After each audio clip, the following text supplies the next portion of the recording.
Performance, collaboratif, accessibilité.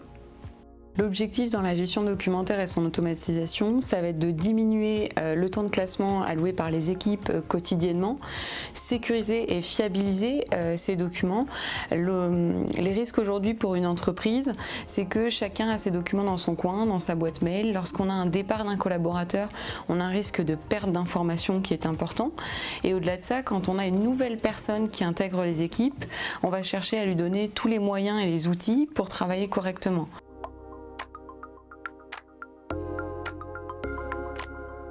Le classement Windows, le problème qu'il a, c'est que chaque collaborateur a une façon de structurer et organiser ses documents qui peut être différente.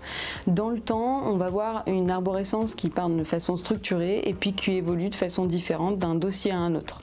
Il y a plusieurs risques à cela. D'une part, l'information peut être plus difficile à retrouver.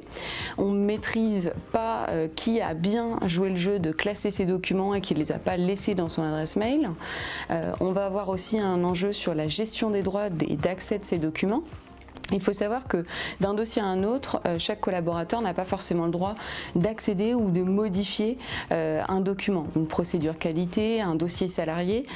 Sur un répertoire Windows, il est beaucoup plus difficile de maîtriser que lorsqu'une nouvelle personne intègre vos équipes, elle a bien accès aux bons endroits de l'arborescence. D'autre part, on ne va pas avoir la même traçabilité qu'on peut avoir sur un outil JET comme DocuWare, où là, l'ensemble des actions va être tracé et pisté, nous permettant d'avoir une piste d'audit fiable sur les documents présents dans l'outil.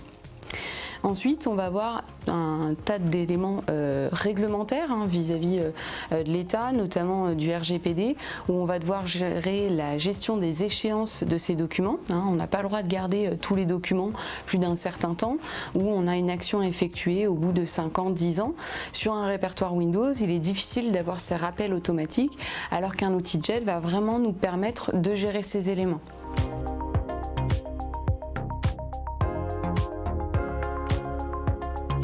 On qualifie de demande interne dans une entreprise tout ce qui peut être échange mail, fichier Excel qui est tenu à jour par les équipes, qui peut être chronophage où chacun vient remplir sa partie.